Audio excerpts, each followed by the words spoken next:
Magandang hapon mga kapatid. Yan, meron na. Isa pong pagpapala muli na makasama kayo sa, parang inulit, nire-replay ko talaga. No? Manalangin na po tayo para sa ating pangangaral. Let us pray.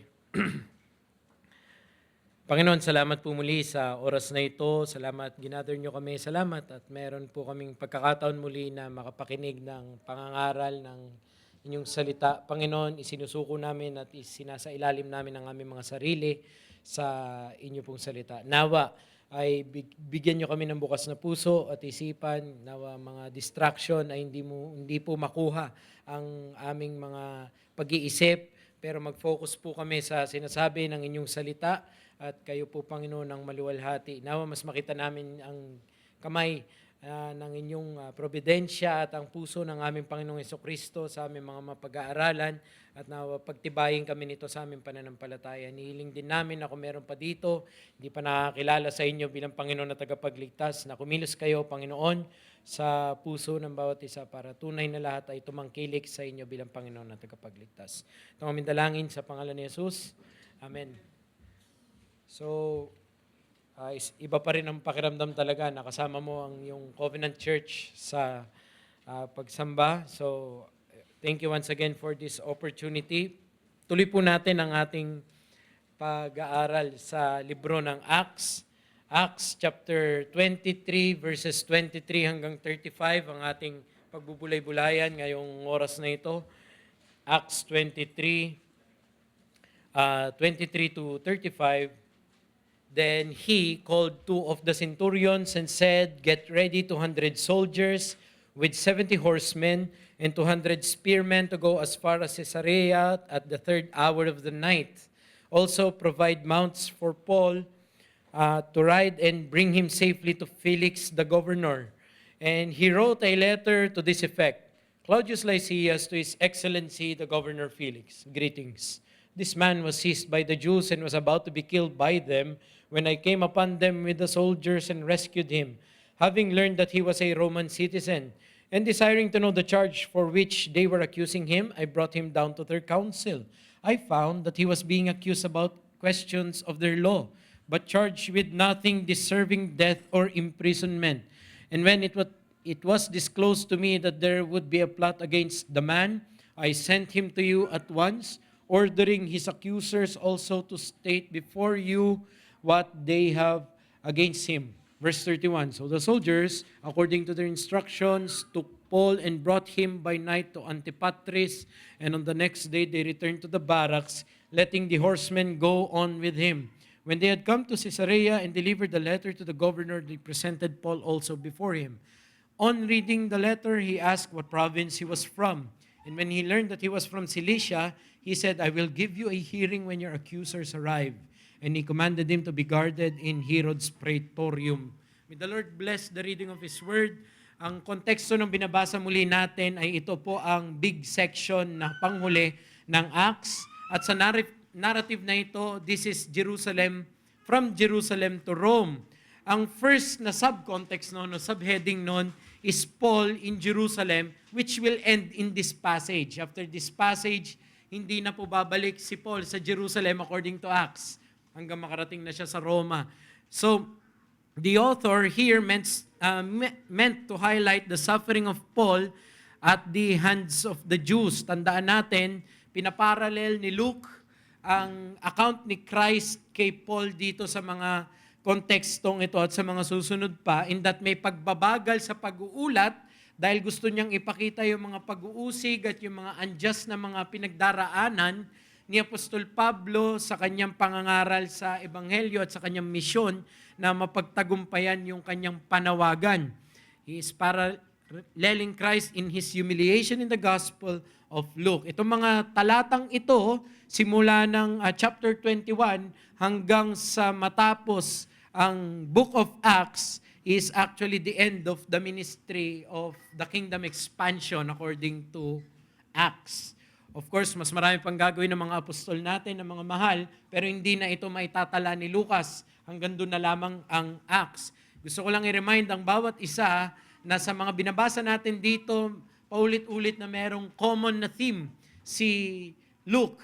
na ipinapakita sa buhay ni Paul, which is the common theme in this section and the following is all about Paul's defense speeches in front of other audiences. May mga pagsasalita si Paul na para siyang nililitis at pinagtatanggol niya yung kanyang panawagan. So yung mga naunang talata, ang una niyang kausap ay ang mga tao ng Israel. Paul's defense before the people of Israel. Ang mga sumunod ay Paul's defense concerning his rights. Tandaan niyo yun? Naalala niyo pa? Pinagtanggol niya pa yung sarili niyang karapatan bilang citizen ng Rome. And then the following context was Paul's defense to the leaders of Israel. Yung panghuling passage na binasa natin, if you would remember, last week, was that it was not a defense but an insight kung anong nangyari kay Apostol Pablo nung siya ay muling binalik sa kanyang kulungan. And last week in verses 11 to 22, we remind ourselves that Paul was reassured by divine revelation of God's presence, but he was also rescued by God's providence in the workings of the Lord sa kanya. The previous message was that even in the most disadvantageous of situations, the faithful may still depend on two unchangeable realities. What are those realities, brothers? The promise of the presence of God and the workings of His providence. Now, our passage moves from the camera from Paul to what happened to Paul inside his incarceration, to showing us the true colors of his oppressors. Dito magkakaroon tayo ng glimpse of the politically charged oppressors ni Paul. Yun ang magiging focus niya. We see the lens of the narrative turn and focus on the Roman officials that is in charge of Paul. Now, as I did, I want to ask you too, bakit kailangan malaman natin ang mga bagay na ito? Hindi ba kayo nagtataka? Bakit nagbigay pa ng ample na time si Luke para ipakita kung ano yung sinabi o ginawa ni Claudius Lysias, yung tribune, sa episode na ito? Well, hindi ito aksidente, hindi lang ito para ipakita ang historical accuracy ng mga nangyari nung panahon ni Apostol Pablo. There is an underlying na reason si Luke, bakit niya ipinapakita ito. It's not only to give ample detail and reporting of the actions of the oppressors. Now we might think it is to show, para ipakita paano ni-rescue ni Lord si Paul from the assassination attempt. Tandaan natin, if you would just remember, anong mga passages before this? Natagpuan ng pamangkin ni Paul na may mga Hudyo na meron silang panunumpa na i-assassinate nila si Paul at di sila kakain o hindi sila iinom kung hindi pa nila nagagawad yung pagpatay kay Pablo. So there was a death threat to Paul that was known to him through the providence of him having relations or family relationships in the Jerusalem location. So ang nangyari, nagkaroon siya ng paglapit kay Lysias sa tribune at kung anong kailangan gawin.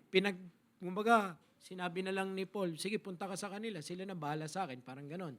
Pero at least nalaman. We see there na siya ay na-rescue from the assassination attempt. At ito, ipinakita kung ano yung iginawad, paano siya nailigtas, paano siya na-escape, naka-escape doon sa threat na iyon.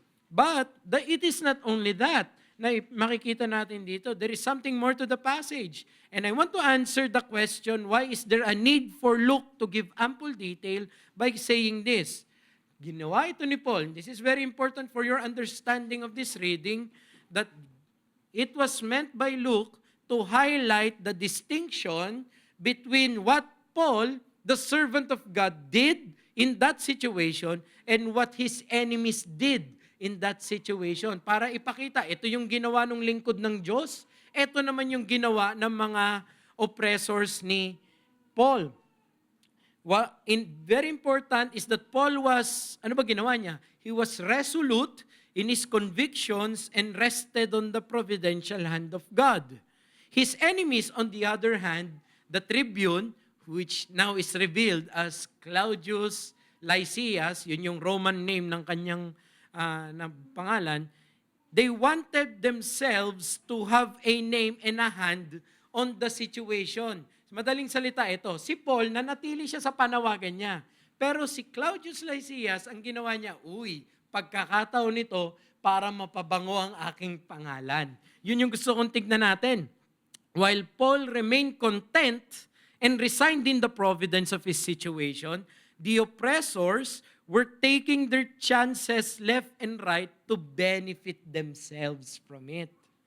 This is seen not only, pakinggan nyo to, in the insidiousness of the Jews, in their assassination plot, but also in the mischievousness of Claudius Lysias. Pag binasa mo, parang ang dating rescue hero si Claudius Lysias dito, pero in further na investigation, you would understand na hindi. Actually, nagpapabango ng pangalan dito, si Claudius Lysias. These two elements are shown as simultaneously ongoing in the life of Paul. So, makikita natin dito si Paul nananatiling faithful, nagpo-progress siya sa kanyang journey towards Rome. Pero makikita rin natin dito yung isa pang elemento. The persecutors, anong gagawin nila? Sasamantalahin nila yung situation for their own well-being or for their own advantages. So we see here, like the title of our message, the prisoner's progress and the persecutor's pretensions. Dalawang elemento na makikita natin sa mga kabanatang ito o sa mga talatang ito. Sa madaling salita, what Luke meant to show us that while Paul remains faithful and obedient, both his persecutors and litigators showed themselves as liars and opportunists. Tandaan natin paano siya trinato ng mga Pharisees tsaka yung high priest. Di ba yung high priest, Sadducees sila. Yung Pharisees, mga sila doon, council sila. Pero nung una, gusto nila papatay si Paul. Nung sinabi ni Paul na, I am here because of the resurrection of the dead, bumaliktad yung isang partido. Baka naman meron talaga tong magandang ginagawa. So hindi naman talaga nila, hindi talaga sila solved na tama yung ginagawa nila. Kung ano lang yung mas magbe-benefit sila, dun sila papanig. At makikita nyo, yung mga Romano, ganun din. Ganun din si Claudius Lysias, that they were just opportunists and litigators. So here is our oppressors and liars. This is the lesson. The disciple will remain resigned and obedient to Christ, though the world and his opponents take advantage of him.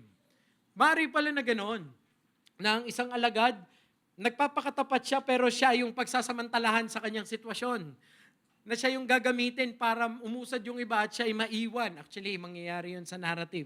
Mapapabayaan. Even ni Felix, si Paul, kahit sinabi niya na bibigyan niya ng hearing, I am sure hindi na po ako ang mangangaral tungkol kay Felix sa susunod. Sure na po ako nun. So, kasi sinabi ko kay Lysias, excited ako, sino mangangaral? Ako rin pala.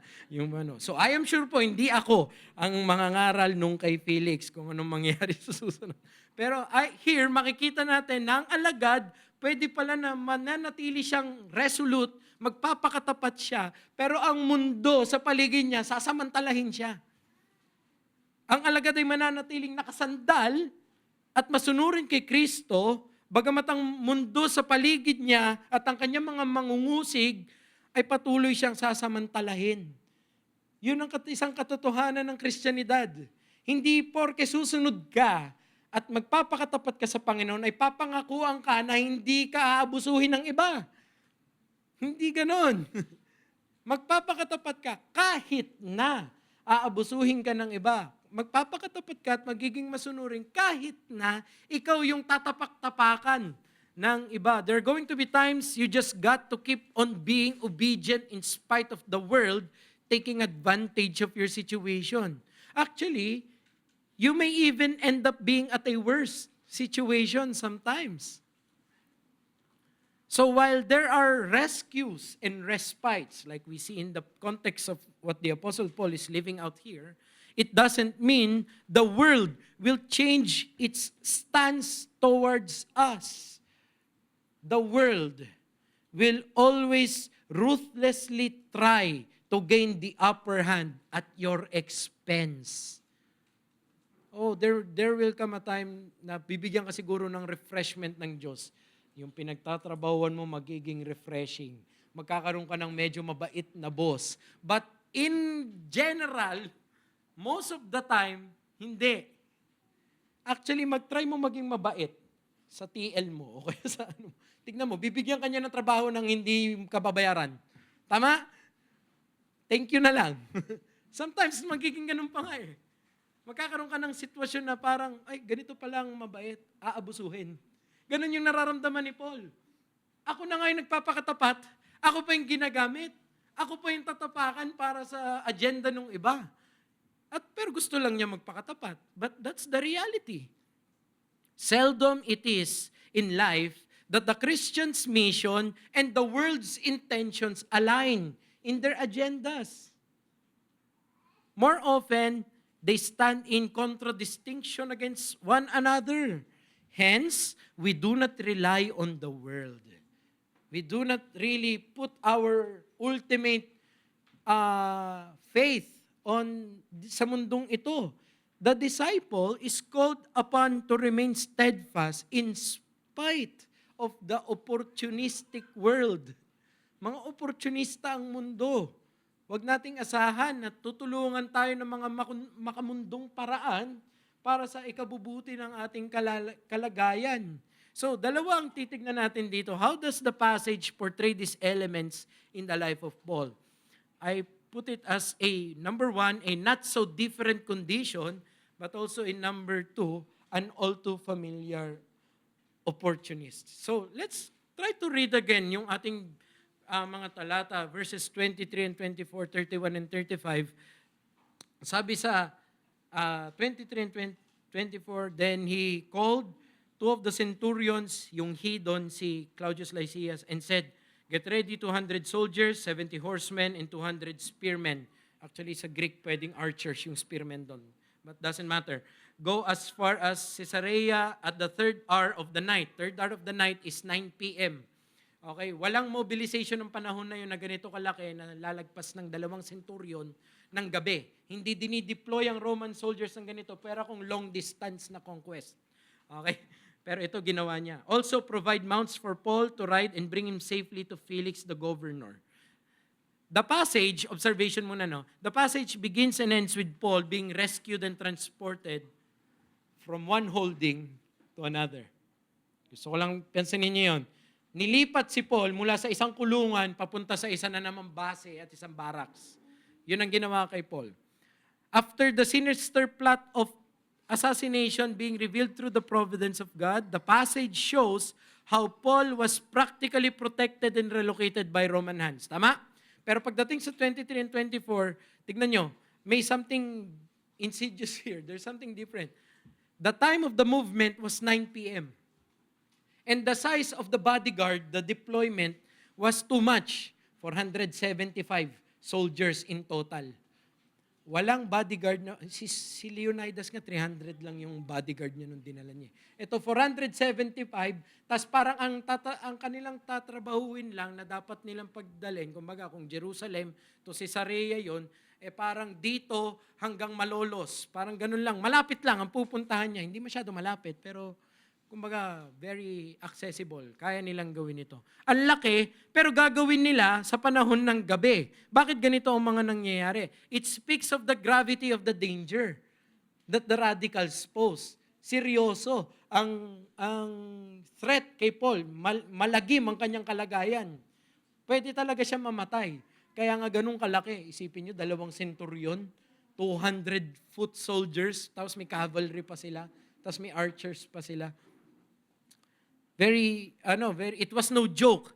And they had to move quickly and use much protection. Verse 24 shows that the destination is towards another Roman crony. Crony, alam niyo political crony, di ba? Itinalaga ng isang mataas para, ikaw ang maging gobernador dyan. Kasi bata kita. Di ba gano'n naman? Kahit sa anong gobyerno, pag may bagong presidente, regudon ang PNP headquarters. Para ang loyalty ng mga nakaupo nandun sa presidente. So, crony ang tawag doon.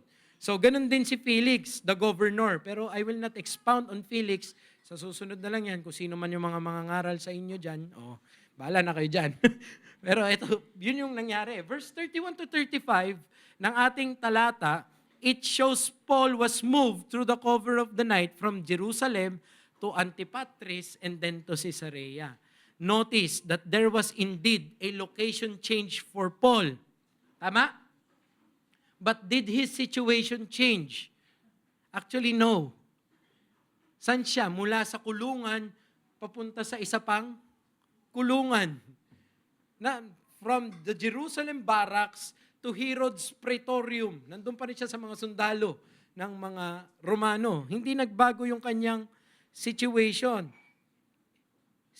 They are still unfavorable for his setting. It tells of Paul sa verses 31 to 35, we don't, for the sake of time, you just read it for yourself. But it speaks of Paul being able to be interrogated by Felix, but then left again in detention. Pangatlong beses na siya binalik sa detention center. Di ba? Nagkaroon ng riot, kinuha siya. Nilabas siya, binalik siya. Nilabas ulit siya, yung high priest na naman ang kasama niya, binalik naman siya ulit. Ngayon na naman, nilabas siya, kala mo makakalaya na siya, hindi po. Transfer lang, para siyang grab.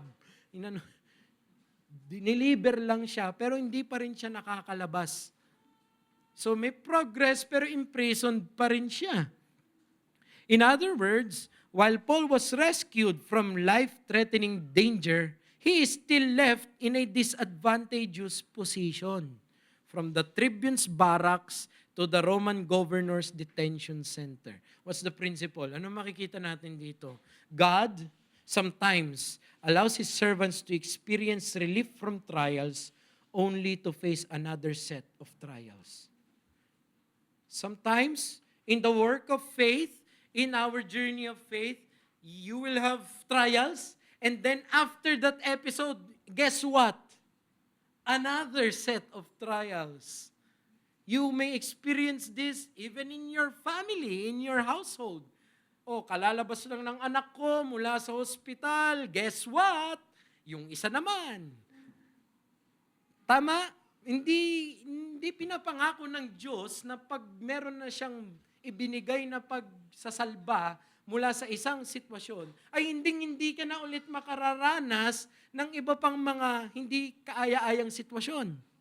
Maaari na ilalagay ka ng Diyos palabas dyan sa pagsubok mong yan, pero ilalagay ka ulit niya sa isa pang pagsubok. The change of a location doesn't mean a change in the situation. Nowhere in Scripture does it promise that when God rescues you from one danger, that He won't allow you to experience another testing.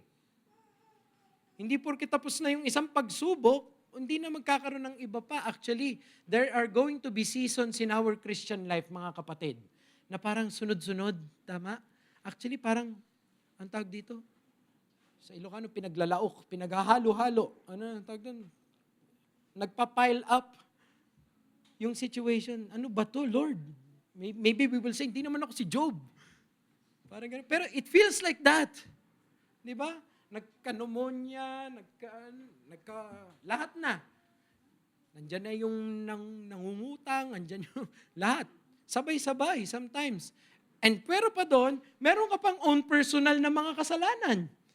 Na gusto mo sana pagsisihan muna, ma-refresh sana muna ako, makapag-repent muna talaga ako. Pero hindi ka pa hintulutan ng mundo na makahinga. Darating na naman yan. Hindi mo kontrolado ang agos ng mga pagsubok. And sometimes it's overwhelming. Sometimes this is the lot of the Christian. Ito ang ating kalagayan. You know, in John Bunyan's Pilgrim's Progress, sa dami ng scenery doon, parang dalawa lang yata yung respite. Sa mountain yung isa, sa bahay yung isa. May isang bahay, nalimutan ko yung imagery. Pero all of those journeys niya, mas marami yung pagsubok. Slough of Despondency, Giant Castle, Vanity Fair, dire-diretso yung sa journey niya. Actually, hanggang sa huli, River of Death. Na sinusubok siya, may pagsubok, shadow of the valley of death. Sa Pilgrim's Progress, mas marami ang pagsubok kaysa ang pagpapahinga. You know why? Because ang pagpapahinga nandun sa dulo. Andun, sa celestial city. That's when the rest is ultimately culminated. But here, there's a fight, brothers. Here, we need may hardships. You need to toughen up. Hindi mo pwedeng, wag tayo magpa-discourage dahil may nalusutan na tayong isang pagsubok, pero bakit meron na naman? That's life. That's our Christian life. Sometimes, God uses those very changing scenarios to grow our faith in Him. Alam niyo, absence of trials, it is not symptomatic of levels of great faith as some may teach. Alam niyo, may mga ganitong katuruan. Ang mataas ang pananampalataya, hindi talaga magkakaroon ng mga problema yan. Mahina ang faith mo pag nahihirapan ka sa ganyan. At no. Even those with great faith, stagger. Kahit sinong pinakamagaling na atleta, natatapilok. Ganon din sa pananampalataya. Kahit sino pa yan, lahat yan pwedeng matisod, pwedeng mabigatan, pwedeng magkaroon ng pagbagal ng kanyang paglago dahil ang daming kinahaharap. Pero hindi natin maiisip, huwag nating isipin na dahil meron nito, mahina ang pananampalataya natin. O kaya naman ito ay dahil ang hina ng ating pananampalataya. In reality, those who seem to be more faithful will actually continue to be beset with trials and hardships. How can I say that? Look at the apostles. The most faithful man that ever lived is Christ. And he was constantly tempted by the devil. And he was constantly put in discomfort. He was constantly put to the test. But he was so faithful. You mean to say that Christ was not faithful at that time? No, he was. But the presence of piling on trials or testings doesn't dictate one's faith or level of faith. In other words, progress in faith is not contingent on absence of hardships. Progress in faith moves forward in spite of hardships. It still moves. Sige lang.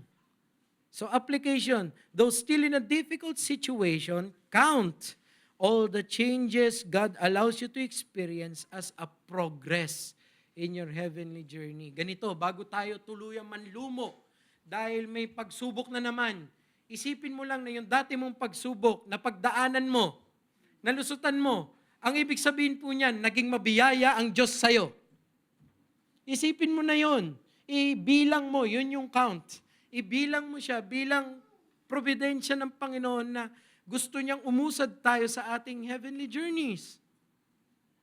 Kaya nga sabi ni James, sa James 1, 2 and 3, count it all joy, my brothers, when you meet trials of various kinds, for you know that the testing of your faith produces steadfastness. 1 Peter 1:6, in this you rejoice, though now for a little while, if necessary, you have been grieved by various trials. So you have there an exposition of the apostles wherein they find various trials, various variety of trials as necessary for our steadfastness in the faith. Kailangan pala ito para masubok ang ating pananampalataya at lumago. Pero let me be sympathetic.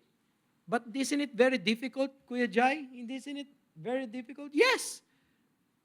No scripture said it was easy.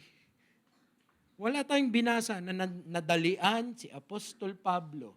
Wala. Actually nga, parang pag binasa mo siya, read between the lines, ang hirap naman ng kalagayan niya. Lagi na lang siya binabalik kung saan siya kinukuha. Lagi na lang siya hindi makalaya. Ang gusto lang naman niya mangaral. Ang gusto lang niya maging tapat. Nobody said it was easy. So yes, It is indeed exhausting to experience trials that keeps piling on, but that is sometimes your test of faith. This is my question. Will you keep on holding on to God during those times? Will you keep your eyes on the mission? Will you remember to resolve your faith in Him during those times? Or will you forget His promises? Brothers, brethren, when afflictions and tremendous trials arise, your faith must lead you to run to Christ. Kaya nga, i-maintain natin. Maintain your soul's rest still on the grace of God in the many trials you face. The most famous hymn of Christianity says this line, "Through many dangers, toils, and snares, I have already come. This grace has brought me safe thus far, and grace will lead me home." It is through many dangers, many toils, many traps, but it is through grace.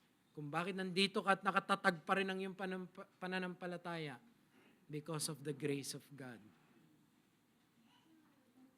Sabi ng isang national anthem yung sa Amerika na ang isang nakakabighani na nung natapos yung kadiliman ng putukan na't lumiwanag na, and behold, the flag was still there. Yun yung chivalry nila, yun yung glory nila. Nakatayo pa rin yung bandera ng kanilang bansa.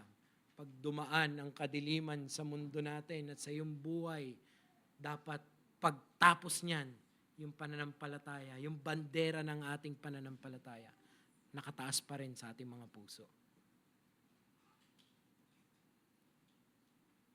So are you waiting for a total change of circumstances in your life for the better before you respond to the gospel? Kaibigan, anong hinihintay mong pagbabago bago ka tumangkilik sa Panginoon? Gusto mo magkaroon muna ng everything is right muna, dapat makuha ko muna to, bucket list, everything. Tapos tsaka na lang ako mananampalataya. Baka hindi dumating sa buhay mo yun. Huwag mong ibangko sa conditions na yun bago ka tuluyan na mananampalataya kay Kristo. Ngayon ka na magbago. Ngayon ka na tumangkilik. Ngayon ka na manampalataya. Hindi mo dapat ibabase ang iyong pagsunod sa mga kung ano ang kalagayan mo kasi baka lumala pa ngayon sa susunod na panahon eh. Mas naghihintay ka pa ng mas maganda na kalagayan. Eh ganun din naman tayo, mga mananampalataya. Anong inihintay mo bago mo isuko yung sarili mo sa kalooban ng Diyos? Hinihintay mo ang mas magandang ekonomiya? Hinihintay mo ang isang mas magandang konteksto? Mas malamig na temperatura? 17 yung nakalagay, wala na yan, sagad na yan. Ano pang hinihintay mong comfort na dumating muna sa mundo mo bago mo igagawad yung pinapagawa ng Diyos? Look at Paul. He was not dictated by the changing of his situations or the unchangingness of his situation. Naging resolute lang siya sa kanyang pinangahawakan na mensahe. Come to Christ now in faith and find rest for your souls. Church, in your heavenly journeys, learn to accept that as believers will be full of sorrows in life. As you grow up, right? Remember when you were young, when you were a youngster? When you were a youngster, what do you want to do? Play, play, play. Play, yun lang you're living your life, gigising ka. I want to play. I remember that in my energy. I just want my playmates. As you grow up, responsibility, responsibility, responsibility. Dumadami ng dumadami. And I was longing nung high school ako, kailan matatapos ang responsibility. Tumanda na ako, hindi pa po natatapos. Dumadami lang. Eh kung hihintayin mo lang, bago ako tutugon kay Christ, bago ako susunod sa faith ng aking mga ninuno at aking mga magulang, eh dapat ganito muna mangyayari. Walang mangyayari sa'yo. Madadatnan ka na ng katapusan ng buhay. Kasi hindi po dadali. Hihirap ang mundong ito. Pasensya na po kayo, pero yun yung pangako ng Biblia. Eh, men will become worse and worse. The situation will become more evil. Mas magiging complex. Dati naman walang nahack ang cellphone. Ngayon may cybercrime. Hindi alam ni John kung ano ang cybercrime. Mas complex ang evil. You're waiting for the second coming. Well, I'll tell you, if the second coming came and you're not in Christ, you're gonna be in hell. Now is the day to repent. Now is the time to obey. Now is the time to come to Christ in faith. You must remember, you must accept, we must all accept that this life is full of sorrows. Ilan ang kapatid natin na nasa banig ng kasalanan? Hindi mo pwedeng bigyan sila ng shot ng anesthesia. Hindi, everything magiging okay lang yan. Tataga mo lang yung loob mo. Hindi gagana yung ganon. Na, syempre, encouraging words yung mga ganon. Pero hindi pwedeng parang gusto mo lang manumb sila. Na parang, sige, uminom ka ng anesthesia. Ganon. No. Eventually, you're just gonna have to be there. That is difficult, brother. I'm here for you. Ang ganito ka lang. You cannot say, magiging maganda rin yan eventually. You do not know that. What you can say is that God is still true. The promises of Christ is still true. I can pray for you. Yeah, yung totoo yung mga yun. Pero you cannot promise something you do not control. It can be worse. Peter was martyred. Everybody was persecuted in the Jerusalem church. Dare you say na, hindi, kulang lang sila sa faith? No. Sometimes even in their faithfulness, mas lumalala yung kalagayan nila. It may be, kagaya ng prinsipyo natin, from one trial to another. Ganun ang buhay. It's full of sorrows. Pero alam nyo, why would you persevere? Why bother? Well, because there is one person who was truly called a man of sorrows. His life was actually promised to be full of sorrows. That man was Christ Jesus. His life was full of pain, testings, but through it all, he was faithful. And that faithfulness and obedience through it all is the reason why we are given our salvation. Thank God that the man of sorrows came and endured it. Thank God he did not come down from that cross. Thank God that when Satan tempted him to say, I'll give you the powers of this world, just bow down to me. Thank God he did not do the shortcut. Sige na nga, gamitin ko na yung powers na yan. Well, thank God for this man of sorrows. And if Christ endured that, and we are His followers, isn't it just right na lumapit tayo lalo sa Kanya? Isn't it just right na isalamin natin ang ating buhay sa Kanya sa mga pagsubok na paulit-ulit at lagi na lang nandyan? Siya yung nauna. We have a sympathetic, if we can say that word, high priest. Alam niya yung pinagdaraanan natin. More than you know. So we remember what Christ has done. So if that is true, that the man of sorrows is there, and he was the first one to actually move through it, make him your rescue and strength. Si Kristo, ang ultimately makakapagsalolo sa'yo dyan, magsaklolo sa'yo dyan, saklolo sa'yo dyan. There will come a time, hingi ka ng tulong, di ba? I am like this is me. Whenever I have trials, I consult my friends. That's just me. I will always have the energy to bother my friends about my trials. But it will be wrong of me to expect that every trial na lang, meron silang solusyon. There will come a time they cannot find the right calculation. But there is one person who will always have the right answer. That's Christ. So come to Him. You know, these sorrows na napagtagumpayan niya, this brought our salvation. this is what we remember. When the bread is broken, those are sorrows that Christ actually experienced. And it was done to save you and me. So when we take of the table, attune your heart to the truth na, wow, I am invited by this success, by this victory that Christ has won through His sorrows. That's the first thing we need to see. Ikalawa, an all too familiar opportunists. Ano yung pangalawang makikita natin sa buhay ni Paul dito? You see verses 25 to 30. Here, I would like to expound on Claudius Lysias. I'll give you observation. Luke records Claudius Lysias' actions and letter to Felix to show that far from being the hero of justice, he is also one who took advantage of Paul in this situation. Pag binasa mo yon, nang wala ka lang, parang binasa mo lang, cursory reading, mangyayari, parang si Lysias, ito pala yung instrumental na ginamit ng Diyos. Parang hero ang dating ni Lysias. Totoo, instrumental siya. Pero let's dig deeper. Claudius Lysias is indeed instrumental for survival ni Paul and well-being. But though he may seem noble at first, Lysias, actually, by further examination, will prove that he is also just a mere opportunist and self-consumed politician.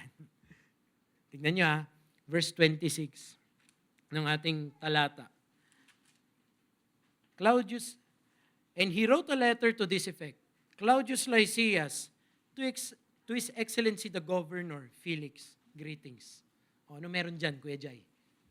Alam nyo ba, the letter addressed to Felix is typical of political maneuvering. Maneuver to para sa political ploy. Paano ko nasabi? You know what he addressed Felix? His Excellency. Ito, bago to sa akin. Sa pag-aaral ko lang ito nakita. His Excellency ay dapat pala hindi bigay sa kay Governor Felix. Hindi dahil governor siya. Because Felix was once a slave. Sabi ko, hindi ko expound Pero sige. Felix was once a slave at hindi sila qualified for the title His Excellency. Even though they are given a post na governor sila. Pero ginagawa ito ni Lysias para, alam mo na, boss, magpapabango ng pangalan. Oh, Your Excellency. Di ba? Kataas-taasan. Ganun ang sasabihin niya sa'yo. Kamahalan. Yung address niya pa lang, naamoy mo na agad. Na nako, may intensyong iba si Lysias sa kanyang ginagawa. It is not up for Felix, but Lysias referred to him as such to gain favor or to flatter him. Sa terminology natin yan, to suck up. Magpasipsip. Pasipsip siya. Ang tawag doon? Sipsip yun. Ilocano ba yun? Hindi. No, tama. Na magano siya. Didikit siya na, ito ko tignan mo, kasi parang ang lalabas dito, parang merong nangyari na issue dito, trinay ko yung best ko, pero alam ko mas kaya mong sagutin to Alam ko magaling ka sa mga bagay ng about sa Jewish things Nakukuha nyo ngayon yung ginagawa ni Lysias. Akala mo hero siya, nagpadala pa ng batalyon para sa pero yung letter para sa kanyang sarili. Verse 27, ang sabi niya ng text, basahin natin, no? Saan ako? Okay. 27. This man was seized by the Jews and was about to be killed by them when I came upon them and with the soldiers and rescued him. Pakinggan niyo to. Having learned that he was a Roman citizen. Basahin niyo yung Acts. Alam niya ba na Roman citizen si Paul nung una? Actually, hindi. Muntik niya nga ipahampas, di ba? If pa-flag si Paul, flag yung rods. Gusto niya ipahagupit si Paul. Sinabi lang ni Paul, pwede ba to sa isang Roman citizen? Ay, citizen ka pala. Parang gumanon yung torturer niya, tapos biglang, yung pinapagawa mo, sir, citizen pala to Doon na lang niya nalaman. Pero sa report niya kay Felix, nalaman ko, Roman citizen yung, kaya nga ni-rescue ko Kung nyo ngayon yung ginagawa niya, pasipsip nga. Kanya-kanyang timpla ng parang Senado natin, kanya-kanyang timpla ng interpretasyon kung sino yung tama ba talaga. Okay, yun yung verse 27. Factually incorrect, for he did not even know Paul, who Paul was at the beginning. Aside from the Roman citizen, nagpagkamalan niya pa nga si Paul eh. Tignan nyo, Acts 21:38. Buksan niyo ulit doon. Are you not the Egyptian then who recently stirred up a revolt and led the 4,000 men of the assassins out in the wilderness? Hindi ba ikaw yung nanggugulo noon? Ikaw yung rebelde na may mga kakilalang mga assassins? No, I'm a citizen of Tarsus, sabi ni Paul of Cilicia.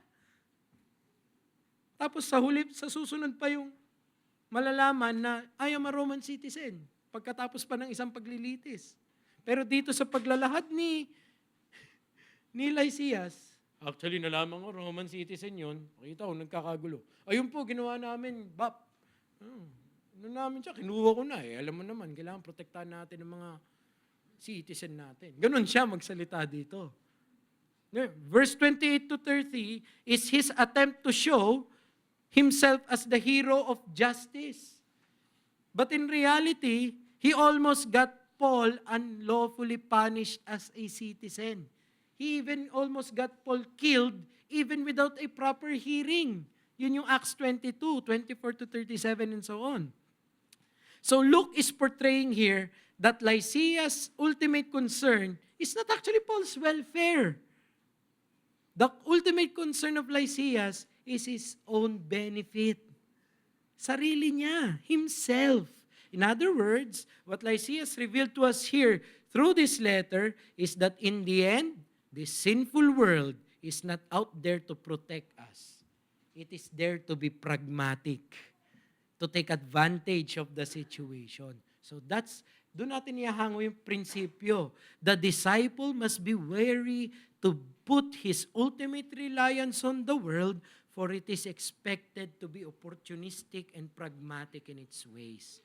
Mag-iingat dapat ngayon ng alagad na ibabangko niya ang kanyang pagtitiwala sa kanyang buhay sa mundo, dahil ang mundo, darating yung time, tatalikuran ka niyan. Iiwan ka sa ere.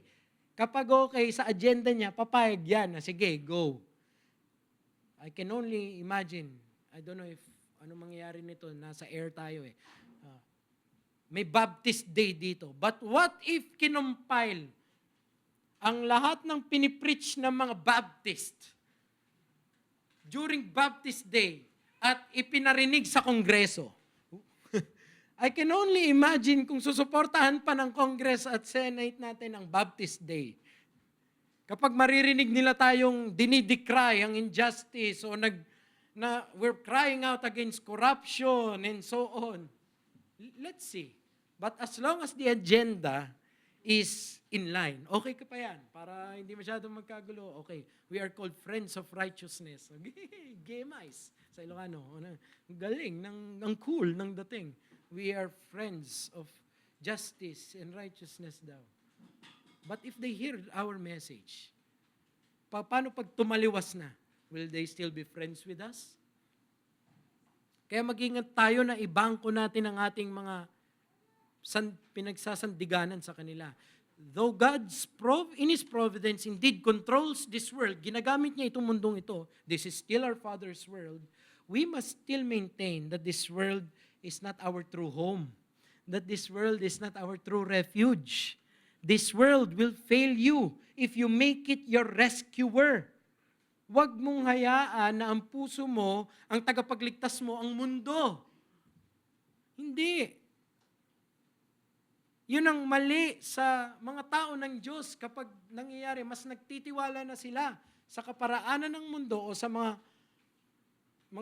ways ng mundo para sa kanilang sariling rescue. Even in the Old Testament, even in Isaiah 31 verse 1, sabi dito, Isaiah 31 verse 1, woe to those who go down to Egypt and for help and rely on horses, who trusts in chariots because they are many, and in horsemen because they are very strong. Horsemen ang tangke nila noon. Woe to them, but do not look to the Holy One of Israel or consult the Lord. Nakakaawa ang isang tao, lupon ng tao ng Diyos na mas magtitiwala sa kabayo para sa kanilang rescue, sa tangke, kaysa sa Panginoon. Ultimately, this sinful world will serve to be your enemy. It will take advantage of you. You know why? Because you are of Christ. You are not of this world. John 15:18 to 19. If the world hates you, know that it has hated me before it hated you. If you were of the world would love you as its own. But because you are not of the world, but I chose you out of the world, therefore the world hates you. That's not Jairus speaking, that's Jesus. He's saying to his disciples, they will hate you. They will take advantage of you. Mararanasan nyo to sa kanila. You know why? Because you are not of them. Ang mahirap yung isang Kristiyano na napaka-in-tune sa mundo. Naku, parang something's fishy pag ganon. Na, bakit ganon? Mas malapit ka sa mga proyekto ng kaysa sa mga proyekto ng iglesia.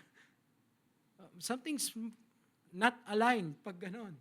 Because this world, by system, hindi natin nilalahat. Meron tayong mga kaibigang tunay dyan sa loob. Pero, by system, pahihirapan ka. Pahihirapan ka maging mabuti. Pahihirapan ka maging mabuting asawa, maging mabuting citizen, maging mabuting magulang. Pinapanukala na nga dito na bawal nating paluin yung mga anak natin eh. Isipin mo yun? Paano? Mas may hirapan tayo. Galing pa naman mag-dial nung anak ko ng cellphone. No? But you see the point. By system, the world will betray you. So don't give your salvation in them. Huwag mo silang gawing rescuer.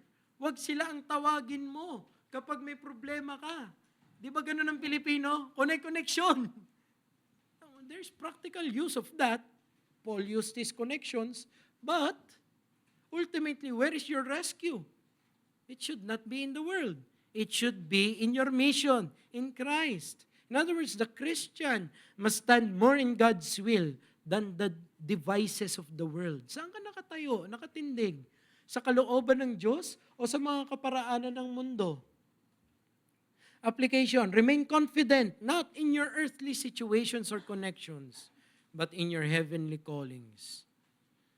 Mas dapat dun ka maging kampante. Mas dapat dun ka nakatungtong sa iyong panawagan na galing langit. Hindi sa mga connection mo dito sa mundong ito. Now, I'll ask a question again. What worldly way are you unguardedly giving yourself to? Or relying yourself most? Now, this is very obvious when it comes to political involvement, politics, right? But let me go deeper. This is more insidious when it comes to your emotional health, when it comes to your psychological well-being. Mas paniniwalaan mo ang sinasabi ng mundo kaysa sa sinasabi ng salita ng Diyos ukol sa'yo. Mas magbabangko ka na, hindi, okay lang naman na ganito ako kasi ADHD ako eh. O kaya dahil meron akong ano man yung HD o CBD, whatever. Kung ano man yung na-diagnose ka, lahat, sa tingin ko nga dito, lahat tayo nasa spectrum eh. Wala lang diagnosis noon. Lahat tayo nasa spectrum. Kanya-kanyang ano yan. Ngayon lang, nilagyan lang nila ng hook word. Ikaw si variant ganito. Kung spectrum ka, ikaw orange ka na ganito, red ka na ganito. Pero lahat tayo. Pero ang mananatili, magbago man ang diagnosis nila, anong sinasabi ng Diyos? Now, do I say this because I'm attacking psychology in and of itself? No. I'm a reader of it. I like it. Ang galing nila mag-aral ng behavior ng tao. So observant in their observations. And so astute in their conclusions. But they are not infallible. The only infallible truth is the will of God, not the ways of the world. So pag sinasabi ng kultura mo na okay lang, bilang lalaki, nasaktan mo ang asawa mong babae, katanggap-tanggap yan, maintindihan naman ako ng mga barkada ko. Hindi ka naiintindihan ng Biblia. Because you're called to protect, not to hurt. Kaya pag sinasabi ng mundo, okay lang naman, mapabayaan ko yung mga anak ko, hindi ako maging pare sa loob ng bahay, hindi ko sila ilid sa panalangin. Okay lang yun, wala naman sa mga barkada ko yung gumagawa niyan. Hindi ka pa rin naiintindihan ng Biblia. At ang Biblia ang dapat nasusunod sa buhay mo. Ano ang kaparaanan ng mundo na unguardedly, binibigay mo yung sarili mo doon? Mag-ingat tayo. It should be that the disciple, in his obedience, trusts God more than his earthly or political or mental astuteness. Than anything else. You trust God more. Sabi ng Psalm 118, 8-9, it is better to take refuge in the Lord than to trust in man. It is better to take refuge in the Lord than to trust in princes. Plural ng prinsipe. Mas magandang magtiwala kay Yahweh kaysa manandigan kasama ng mga prinsipe ng mundong ito. What worldly technique or ways are you allowing to lead your life? As a husband, as a worker, as a parent, as a wife, as a church member, you know what the problem with the Corinthians is? Sabi ng isang theologian, I forgot his name. The problem is not that the church was in Corinth. The problem was that Corinth was in the church. Yung mundo nasa loob na ng iglesia. Hindi maaari. So the problem, brethren, is not that you are living in this world. The problem is that the world is living in your hearts. Mag-ingat tayo. Kamunduhan na yata ang ating pinagtitiwalaan. Trust in the Lord with all your heart. Lean not on your own understanding. Are you acknowledging still that God is the one you should rely to in your day-to-day life? The care of your soul, kanino mo binibigay yan? Sinong standard, pamantayan mo?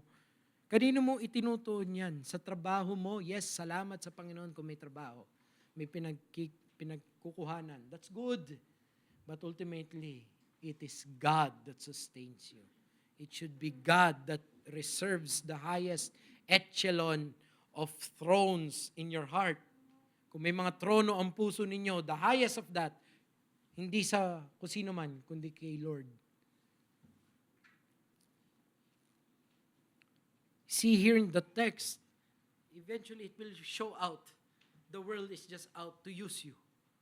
The world will be out there and it will just try to take advantage of you. And yet, you give your whole heart to it. Mag-ingat tayo. In the face of seemingly unchanging hardships, remind yourself that God is the one leading you through it, through all of it. You know, Satan's temptation, even up to now, one of his best temptations is yung pattern niya kay Christ, to rely on earthly powers. That's one of the best. Napaka-convenient. Napakadali. It's easy. It's so convenient. It's so sweetly pragmatic. Tama. Pero hindi mo na, alam mo yun, kunwari may solusyon ka, problema, conflict sa kapitbahay. Sa una, matutokso ka lang na kaya to, kausapin na lang, ganito, ganyan. Pero ang dali, di ba? Punta kaya ako dun sa katatakutan niya, yung may dalang baril. Ang dali, di ba? Pero yun ang pinaka-effective. At sometimes, dun tayo babangko. Dun tayo kakapit. Sometimes, pag mahirap ang buhay, gipit. Saan ka kakapit? Sa una, sa may pera. Pero sa susunod, baka sa patalim ka nakakapit. Mag-ingat tayo. Ganito ang mundo. Itong tukso ng kaaway, earthly powers.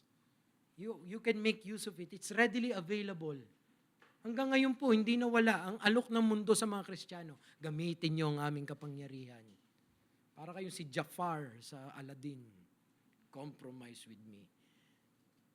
But then, proven it will betray you in the end. It will bite you in the end. Mag-ingat tayo. This is still a temptation to us. But what should we do? Like Paul. What should we do when trials na lang, at trials na lang, at trials na lang? Hindi mo na makontrol. Trust the Father's heart. Trust on what God has clearly revealed for you. And like Christ, we need to trust the Father's will rather than give ourselves to the world. Yung sa pinakamahirap na episode ng buong scripture is Gethsemane. Doon talaga, you see the conflict, you see the pressure. But ano ang lumabas doon? The golden words of Christ. Not my will, but thine be done. That's the Christian option. That's the Christian resolve. Not my will, Lord, but thine be done. There are going to be times, brothers, na you are in pastures. And you feel God leading you through those. Ang tamis. Sarap. Moments of blessings, etc. Rich and sweet. And it feels like you have a wonderful big Father guiding you through a mall. Parang ganun yung pakiramdam. But there's going to be sometimes, sabi ng kakantayin natin, on the mount, where the sun shines so bright, God leads His dear children along. Sometimes in the valley, in the darkness of night, God leads His dear children along. Though sorrows befall us and Satan oppose, God leads His dear children along. Through grace we can conquer, defeat all our foes. God leads His dear children along. Some through the waters, some through the flood, some through the fire, but all through the blood. Conclusion, the world around us may care only for itself, but the believer can always rest on the merciful hands and heart of Christ. Tayo manalangin. Father, remind us of your sorrows. Remind us of what our Christ did when it was in His time of testing, that He entrusted Himself in your will, and that help us, O Lord, to once again recalibrate our expectation. In this world, we will have tribulation, but we ought to be of good cheer, for you, our Savior, have overcome the world. Help us, O Lord, in our faith, in the application of this. Help us to rely more on you in our hearts. In Christ's name we pray. Amen.